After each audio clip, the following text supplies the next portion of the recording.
रहीम अस्सलाम वालेकुम, मैं हूं ज़फ़रान राजपूत और आप देख रहे हैं तज़ीम फूड चैनल। अल्लाह ताला के फजल और रहमत और शुक्र के साथ आज की रेसिपी करते हैं शुरू। जी मैं कल गांव गया हुआ था, उधर से ये मैं देसी कद्दू लेके आऊँ। गांव से इसे पेठा कद्दू भी कहते हैं। तो अभी इसका हम कद्दू का हलवा बनाने जा रहे हैं। मैं इसमें आपको कद्दू का हलवा भी बना के दिखाऊँगा और कद्दू की हांडी भी बना के दिखाऊँगा। अभी इसको साफ़ करके मिलते हैं आपसे। Let's go. ओ माशाल्लाह, ये देखें कितना प्यारा इसका कलर है। मैंने इसको कद्दू का काटा है, ब्यूटीफुल शेड आई है। तो आपने कद्दू हलवे के लिए बिल्कुल ऐसे येलो लेना है, पक्का हुआ कद्दू लेना है। तो जो हांडी के लिए होता है वो सब्ज़ होता है, वो कच्चा होता है थोड़ा, वो हांडी के लिए लेते हैं, ठीक है ना। तो ये बिल्कुल मैंने पक्का हुआ कद्दू लिया था। ये देखिए कैसे कितना प्यारा कलर है, बिल्कुल जर्द कलर है इसका। आगे बढ़ने से पहले मैं आपको रिक्वेस्ट करूँगा, आप प्लीज़ मेरी वीडियो को लाइक करें और मेरे चैनल पर नए हैं तो मेरे चैनल को सब्सक्राइब करें। तो चलिए बिना टाइम वेस्ट किए चट फटाफट अपनी रेसिपी करते हैं शुरू। साफ कर लिया है, तो इसके क्यूब्स बना लिए हैं। अभी इसको मैं वॉश करके उबालने के लिए कढ़ाई में डालूंगा। तो इसमें पानी बिल्कुल 2 किलो कद्दू है, साफ़ हुआ हुआ 2 किलो, 2 कप इसमें हमने पानी डालना है। ये 2 किलो कद्दू है। सूजी 50 ग्राम जाएगी। अगर हम इसमें ज़्यादा सूजी डालेंगे, ज़्यादा इसमें वो चीज़ें डालेंगे तो इसकी जो नेचुरल टेस्ट होता है कद्दू का, जो इसका अपना एक डिफरेंट टेस्ट होता है, वो ख़त्म हो जाएगा। इसे वॉश करना है। ये मैंने पानी में डिप कर लिया। अभी पानी में से कद्दू को निकालना है, पानी नहीं रिमूव करना है, क्यों, ताकि इसमें कोई कचरा मिट्टी हो तो वो नीचे बैठ जाए। अभी इसको हम कढ़ाई में डालते जाएंगे। बिस्मिल्लाह, ठीक है। और इसमें पानी की मिकदार बहुत कम जाएगी क्योंकि ये अपना पानी भी छोड़ता है।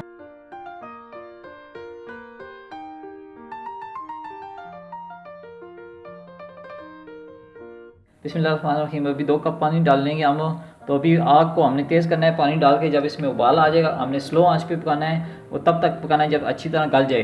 गल जाने के बाद हम इसको मैश करके आगे स्टार्ट करेंगे। अभी मैं इसको तेज़ आंच पे रख दूंगा, हल्की आंच पे पकता रहेगा। अच्छा, अगर आप प्रेशर कुकर में बना रहे हैं तो आपने जस्ट 5 मिनट पकाना है। अल्हम्दुलिल्लाह ये हमारे कद्दू अच्छी तरह गल चुके हैं, अच्छी तरह पक चुके हैं, सॉफ्ट भी हो चुके हैं। अभी इसको साथ साथ मैश करना है। अभी हमने इसको निकालना है, इसको करना है साइड पे दूसरे बर्तन पे। मैंने दूसरे बर्तन में डाल दी है पतीले में। टांग सूजी डालनी है 50-60 ग्राम, और सूजी को छान लेना है छाननी में, आधा पाव से भी कम है। ये हमने पहले थोड़ा सा ऑयल डाला है सूजी को फ्राई करने के लिए। अच्छा, ये पानी को मैंने रिमूव कर दिया है, इतनी हमने ब्राउन करनी है। अभी इसमें कद्दू डाल देना है। कद्दू को हमने बिल्कुल ड्राई। अच्छा, ये हमने कद्दू डाल दिया है और मिक्स कर लिया सूजी के साथ। अभी इसमें हाफ कप ऑयल जाएगा। पहले हमने सूजी में 1 टेबल स्पून डाला था ऑयल, तो अभी इसमें जाएगा हाफ कप ऑयल हमने डाला है। अभी साथ ही चीनी डाल देंगे। ये हमने शुगर डाल दी है। अभी हमने शुगर डाल दी है। अभी शुगर डाल के हम इसको मिक्स कर रहे हैं। इलायचियाँ डाल देनी है खुशबू के लिए। ये इलायचियाँ हमने डाल दी हैं। तो अभी इसको पकाते रहना है जब इसमें टेस्ट अच्छा आ जाएगा, कच्चापन ख़त्म हो जाएगा, हलवे जैसा टेस्ट आना शुरू हो जाएगा, तो हम इसको डिश आउट कर लेंगे। मैंने यहाँ पे पका रहे हैं, तकरीबन 10 मिनट हो गए हैं, इसको फ्राई कर रहे हैं। तो अभी इसमें थोड़ा सा फ़र्क रहता है। अच्छा जी, अभी फ्राई करते हुए ऑयल आपका लाजमी बाहर आना चाहिए। अगर ऑयल आपको कम लगे तो इस दौरान आप और भी डाल सकते हैं। पेठे का हलवा तैयार हो चुका है, कद्दू का हलवा तैयार हो चुका है। ये देखें माशाल्लाह कितनी प्यारी लुक आई है। ये देखें ऑयल इसका बाहर आना चाहिए, इतना आपने ऑयल डालना है। क्योंकि इसमें पौना कप ऑयल लगा है मेरा। तो अभी इसको मैं डिश आउट करके दिखाता हूँ ये कैसा बना है। इसका जो हमारा हलवा तैयार हो चुका है, अभी मैं आपको चेक करके बताता हूँ ये कैसा बना है।